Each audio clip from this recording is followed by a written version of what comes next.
जय हिंद दोस्तों, Kuldeep Singh here. Welcome back to the channel. हम लोग बात कर रहे हैं यूपीएससी 2022 में ऐसे पेपर में आए हुए टॉपिक्स के बारे में, और इन पर्टिकुलर सीरीज और वीडियोस में मैं जो है आपको एक्सप्लेनेशन देने की कोशिश कर रहा हूँ कि इन एसेस में क्या लिखा जाना चाहिए था, किस तरह से आप इन एसेस को और अच्छी तरीके से लिख सकते थे।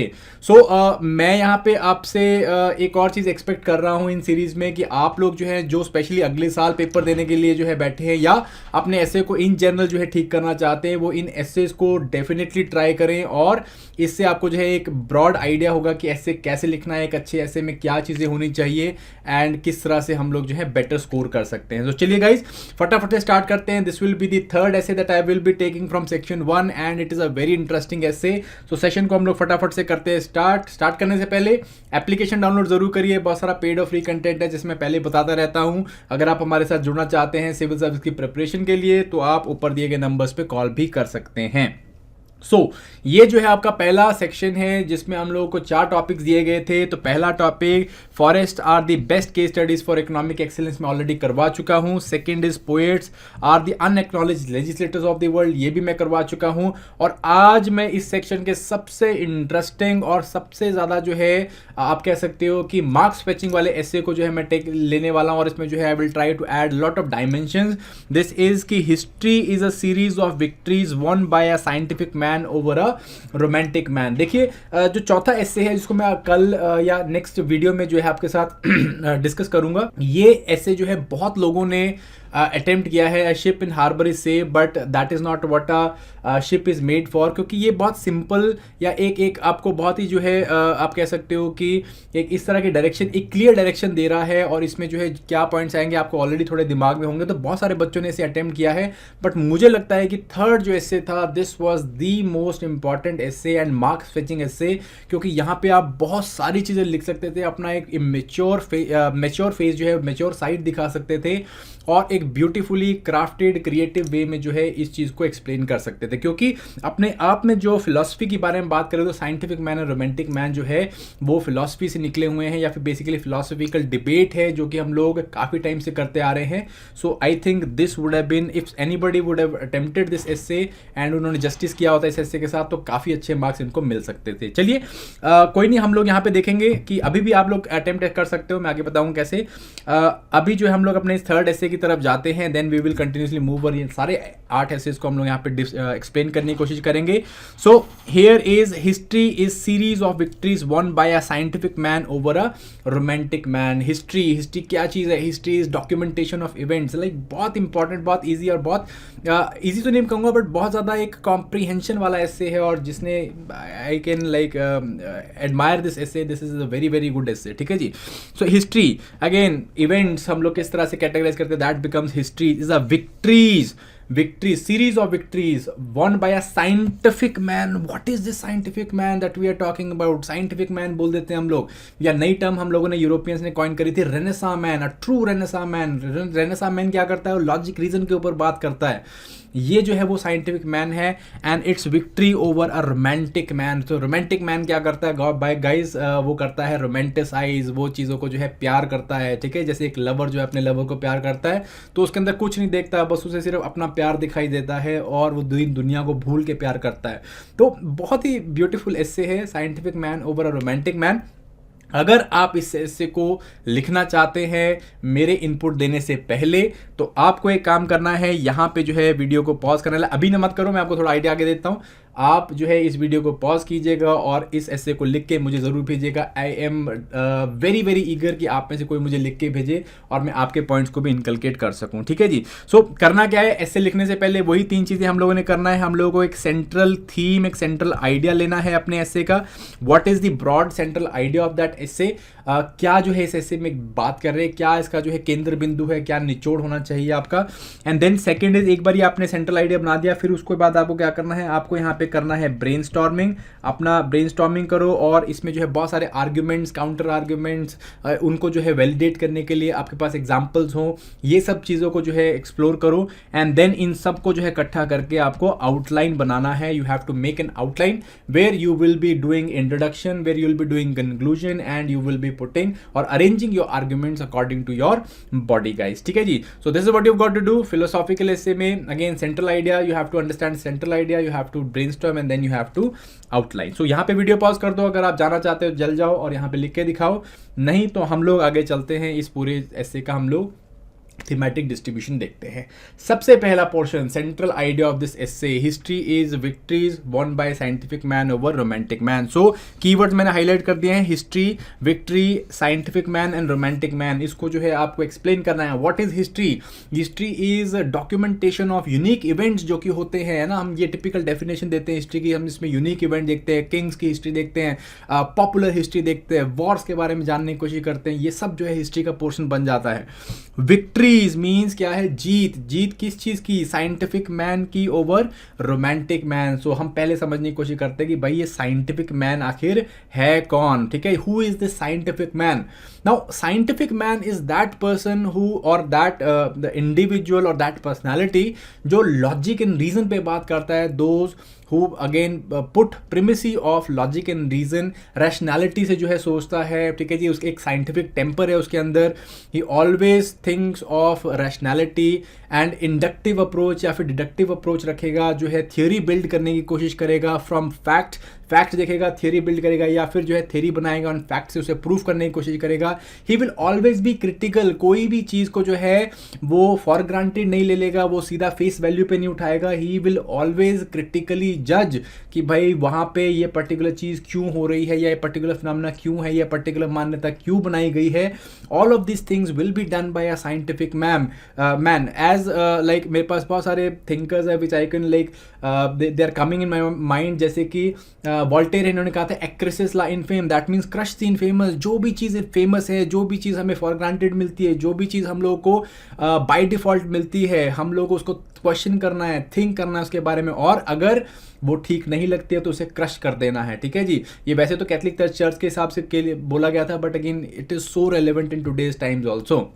And not to forget Rene Descartes. I think therefore I am. इंसान जो है वो इंसान इसीलिए क्योंकि इंसान सोच सकता है, इंसान चीज़ों को जो है अलग अलग आयाम से सोचता है, रैशनली देखता है, एंड देन जो है उसके बाद अपने डिसीजन या अपने काम करता है. ऑल ऑफ दिस इज आप कह सकते हो they are characteristics of a scientific man, one who search from logic and reason, rationality. सबसे बड़ी बात, humanistic. He is not an other worldly person. A scientific man is not an other worldly person. दूसरी दुनिया में नहीं रहता है. उसके लिए जीवन जो है या उसके लिए जो भी काम है वो इसी धरती पे, इसी वर्ल्ड में हो रहा है, और इंसान इसका केंद्र है. भगवान इसका केंद्र नहीं है. उसके हिसाब से इंसान इसका केंद्र है, और जो भी काम किया जाता है वो ह्यूमनिस्टिक वे से किया जाता है, या ह्यूमनिज्म को जो है ध्यान में रख के किया जाता है कि भाई इंसान जो है वो सेंट्रल है और इंसान के लिए ही जो करना है इंसान के लिए करना है. सो scientific man is this. Now what is a romantic man? Even more beautiful. अगर आप फिलॉसफी से हैं या फिर अगर आप रोमांटिक स्कूल ऑफ थॉट से हैं, तो आपको जो है रोमांटिक मैन में बड़ी सारी चीज़ देखेंगे. ही इज़ वन हु रोमांटिसाइजेज, है ना, रोमांटिसाइज करता है. इसको मैं लाइक अगर मैं इसका एनालॉजी लूँ तो जब कोई इंसान प्यार में होता है गाइस, तो जब प्यार में होता है तो उसे और कुछ नहीं दिखता. उसे ये नहीं दिखता कि समाज की क्या प्रथाएं हैं, समाज में क्या जो है ऊंच नीच है, जात पात है, ये सब कुछ चीज़ नहीं देखता है. जब वो प्यार करता है तो प्यार करता है, और देन जो है he is just focused on his lover. वो सब कुछ भूल जाता है. उसके दिमाग में सिर्फ एक ही चीज़ होती है, वो है unbridled devotion towards that particular idea, towards that particular person, towards that God. कुछ भी चीज़ आप लगा लो तो उसके लिए जो है वही सब कुछ हो जाता है. सारी दुनिया उसकी जो है उस चीज़ के आसपास में घूमती है. वो एक रोमांटिक मैन बन जाता है. He thinks but he thinks without a reason. He thinks without a logic. कोई लॉजिक नहीं लगाता, कोई मतलब रैशनैलिटी नहीं होती, कोई क्रिटिकलिटी नहीं होती, वो क्रिटिसाइज नहीं करता जिसको वो प्यार करता है, उसको सिर्फ प्यार करता है। लॉजिक जो है यहाँ पे फेल हो जाता है, लॉजिक हम लोग नहीं लगाते। हम लोग जब ईश्वर की पूजा करते हैं तो क्या हम लॉजिक लगाते हैं? क्या हम लोग पत्थर को पूजते हैं? बट हम लोग लॉजिक नहीं लगाते हैं। हम लोग जो है हम लोग सिर्फ डिवोशन करते हैं। वो एक रोमांटिक मैन है, और ये रोमांटिक मैन जो है again this is one who is again everything is revolving around its love. So ये जो है आपका रोमांटिक मैन हो गया। Now you can see clear division between scientific man and romantic man. और हमें क्वेश्चन क्या बोला है कि हिस्ट्री जो है, जो हिस्ट्री में इवेंट्स डॉक्यूमेंट किए, मैं हिस्ट्री की बात कर रहा हूँ तो हिस्ट्री एक टिपिकल डेफिनेशन ले रहा हूँ कि हिस्ट्री जो है इट इज़ यूनिक इवेंट्स की डॉक्यूमेंटेशन। इसमें जो है हमेशा साइंटिफिक मैन जो है जीतता हुआ दिखता है और रोमांटिक मैन जो है वो हारता हुआ दिख रहा है। ठीक है जी। So why history favours the scientific man? ऐसा क्यों है कि हिस्ट्री फेवर करता है? बिकॉज यूनिक इवेंट्स में आप देखोगे वो व्यक्ति उन पर्सनैलिटीज़ हैं जिन्होंने कुछ करा है, जिन्होंने समाज के जो है आयाम को मोड़ा है, सोशल चेंज को जो है डायरेक्शन दी है, या कुछ इस तरह की चीज़ें इन्वेंट करी हैं, या कुछ इस तरह के काम किए हैं जिन्होंने जो है समाज का जो एक आप कह सकते हो सोशल ऑर्डर है उसको चेंज किया हो, या फिर उसकी डायरेक्शन जो सोशल ऑर्डर है उसको चेंज कर दिया हो। तो इन सब को जो है हिस्ट्री में जो है डॉक्यूमेंट किया जाता है, और वो तभी किया जाएगा most of the time it has been done by a scientific man. Because romantic man जो है वो इस दुनिया में है ही नहीं। वो जो भी काम कर रहा है it is other worldly and he is just in devotion of its love. So history जो है इसीलिए फेवर करती है क्योंकि साइंटिफिक मैन जो है वो ग्राउंड पे काम कर रहा है और इंसान के लिए काम कर रहा है, साइंटिफिक टेम्पर से काम करता है और बहुत जल्दी सोशल चेंज लेके आता है, बहुत जल्दी सामाजिक जो है चेंजेस लेके आता है, इन्वायरमेंटल चेंज लेके आता है, इकोनॉमिक चेंजेस लेके आता है, कल्चरल चेंजेस लेके आता है। That is why history favour करती है। ठीक है जी। So has it always been this case? क्या हमेशा से ऐसा रहा है? सो यहाँ पे मैं जो है क्वेश्चन करूँगा, मतलब मैं ये बोल तो रहा हूँ कि हाँ बिल्कुल हिस्ट्री में विक्ट्रीज दिखी हैं, बट क्या हमेशा से ऐसा रहा है? ये मुझे जो है सोचना ज़रूर है कि क्या हमेशा से ऐसा रहा है? क्या ऐसा नहीं है कि भाई जो साइंटिफिक मैन भी है वो रोमांटिक मैन से निकला है? क्या ऐसा नहीं है कि जो व्यक्ति जो है प्यार करता है और उस प्यार में इतना पागल हो जाता है कि वो जो है कुछ चीज़ें डिस्कवर करता है ना? हम लोग बात करते हैं कि भाई एक व्यक्ति जो है साइंटिस्ट है और वो मशीनों से प्यार करता है। हम एपीजे अब्दुल कलाम जी के बारे में बात करें, he was a very devotional man also and he was very very in love with science also. And look, उन्होंने जो है समाज भी चेंज किया, उन्होंने हिस्ट्री भी बनाई है, और वो साइंटिफिक मैन भी हैं और रोमांटिक मैन भी थे। So again is it the case? So ये भी एक दिमाग में मेरे पास एलिमेंट है, ये भी मैं अपने एस्से में डालना चाहूँगा। एंड क्या दोनों हार्मोनाइज करके रह सकते हैं, या क्या इनको हार्मोनाइज करने की ज़रूरत है? या इस सदी की अगर मैं बात करूँ 21वीं सदी की, जहाँ पे बहुत जल्दी रैपिड सोशल चेंज हो रहा है, टेक्निकल डेवलपमेंट्स हो रही हैं, क्या ये दोनों चीज़ों को साथ में नहीं चलना चाहिए? तो ये मेरा जो है एस्से होने वाला है, और कुछ फ्लो के बारे में बात करते हैं। आई होप आपको आइडिया मिल गया होगा। यहाँ से भी आप वीडियो को बंद करके अपना एस्से लिख सकते हैं। अगर आपको एक मेरा आइडिया अच्छा लगा हो तो इसको आप लिख सकते हैं। So let us talk about the flow of the essay. क्या फ्लो होगा? ठीक है जी। Now first thing is introduction. Now introduction के ऊपर मैं बड़ा सारी चीज़ सोचूंगा, तो यहाँ पे बहुत सारे कोट्स हैं साइंटिफिक मैन के। हम लोग रेनेसां के बारे में पढ़ते हैं, हम लोग एज ऑफ रीजन एनलाइटनमेंट के बारे में पढ़ते हैं, इंडियन थिंकर्स के बारे में पढ़ते हैं। बहुत सारे इंट्रोडक्शन में कोट्स आप यूज़ कर सकते हो, बट मेरे लिए रेने डेकार्टस का ये quote, I think therefore I am, is as apt as it can get. ठीक है जी। So I think therefore and I am, इंसान जो है वो सोच सकता है इसलिए वो इंसान है। और यहाँ से जो है सारी चीज़ों को मैं स्टार्ट करने की कोशिश करूँगा। मैं बोलूँगा कि इंसान सोचता है, इंसान सोचने से जो है वो बाकी बीइंग से अलग हो जाता है, और इससे ही जो है आपका both romantic man as well as scientific man निकलते हैं। बिकॉज दोनों के दोनों जो है सोचते हैं। रोमांटिक मैन अपने प्यार के बारे में सोचता है, और साइंटिफिक मैन जो है वो रीज़न के बारे में सोचता है। तो ये यहाँ से मैं मतलब स्टार्ट करूंगा, and then I will try to connect it with the romantic man and scientific man, कि रोमांटिक मैन कैसे जो है सोच रहा है, या रोमांटिक मैन क्या है, और फिर साइंटिफिक मैन क्या है, जो मैंने पीछे आपको बताया। वो सारी चीज़ें मैं यहाँ पे लिखने की कोशिश करूंगा।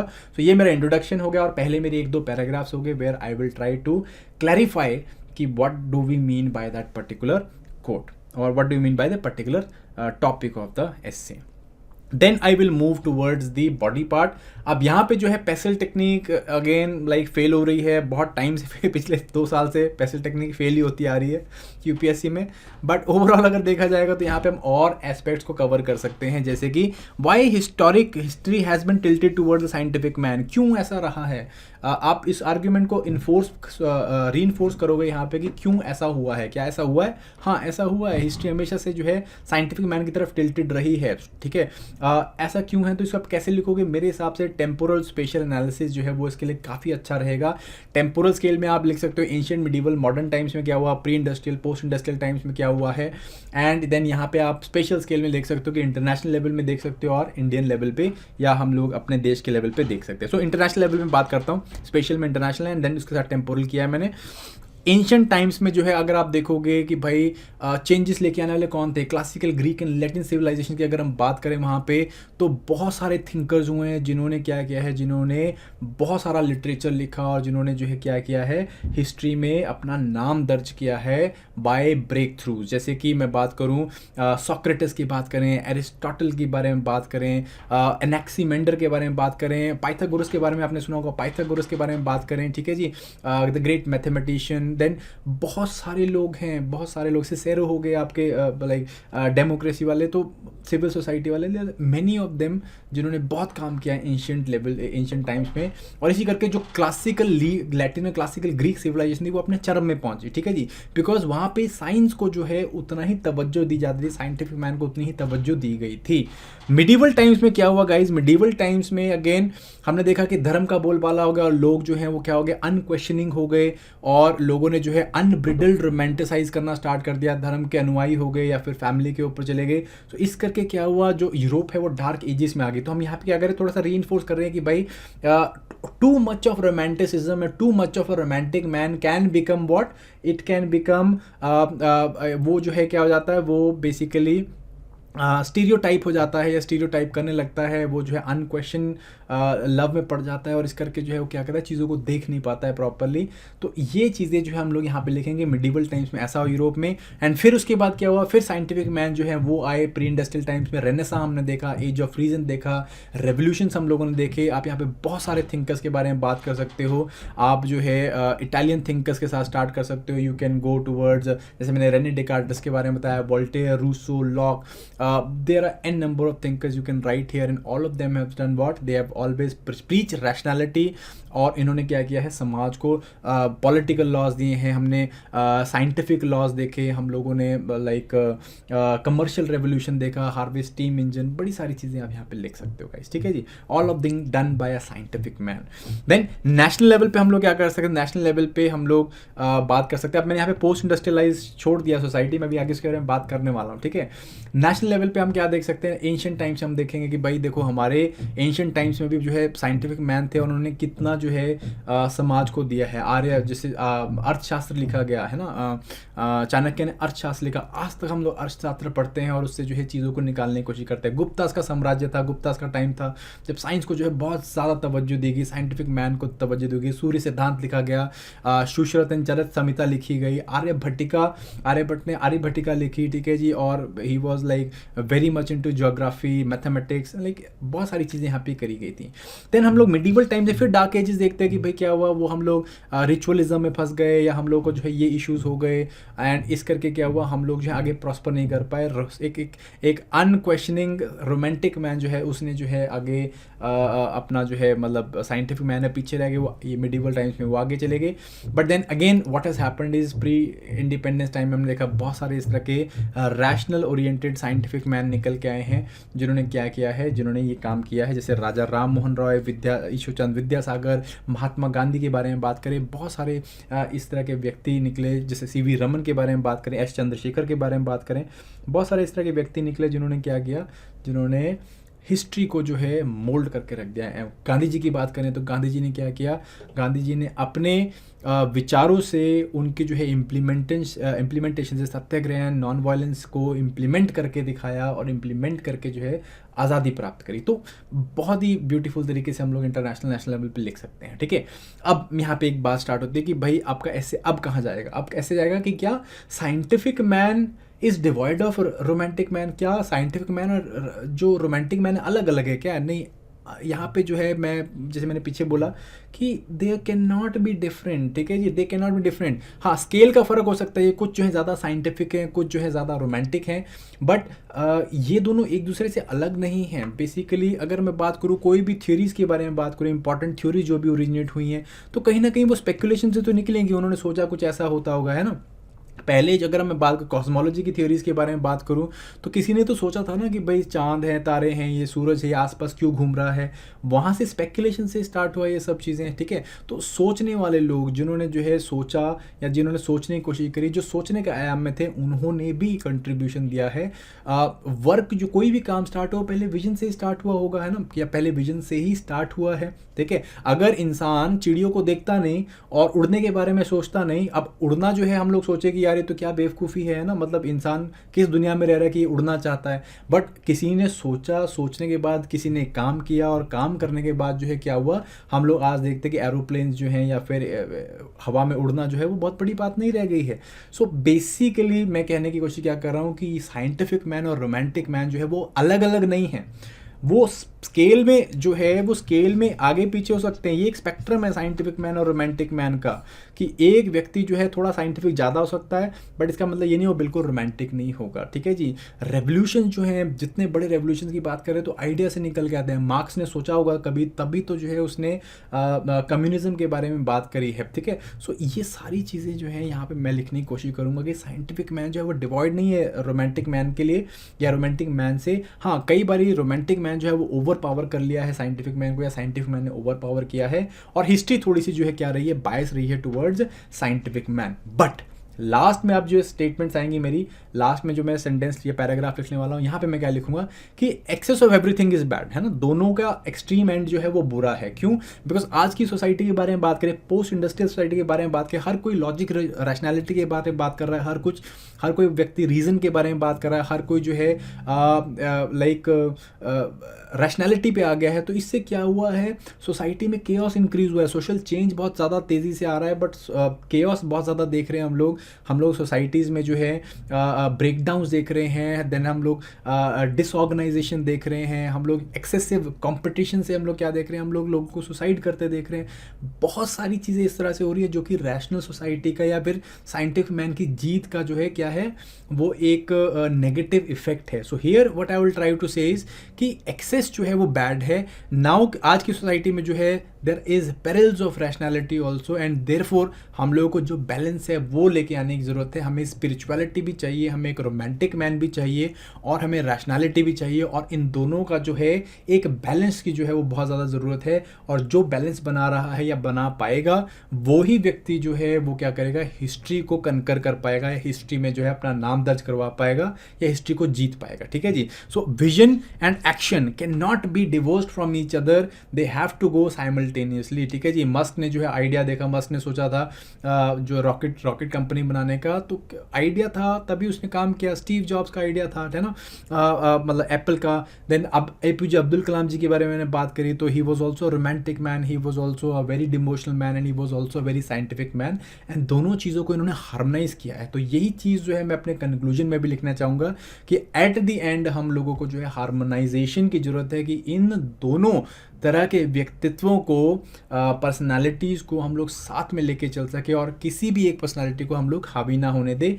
ये जो है मेरा यहाँ पे कंक्लूजन रहने वाला था। तो यहाँ पे मैं समराइज करने के ऊपर आने वाला था, या मैं साइकिल के रिटर्न के ऊपर भी जा सकता था, डेकार्टस की therefore I think therefore I am. So now what we need to think is think in a balance of both a spiritual man or a romantic man as well as your scientific man. So ये जो है मेरा कुछ इस तरह का right up रहने वाला था, and very fascinated by this essay. So UPSC जो है यही चीज़ करती है गाइज, कि बहुत ज़्यादा इस तरह के एसेस डालेगी जहाँ पे यू हैव टू फाइंड, वही तो बात है कि पहले 10-15 मिनट आपको एसेस देखने हैं, कौन से एसे जो है वो फैसिनेट कर रहा है, कौन से एसे में आप फैसिनेशन डाल सकते हो, कौन से एसे में आप जो है आइडियाज़ को और एक्सप्लोर कर सकते हो, आप उसे जो है एक बड़े आयाम में देख सकते हो।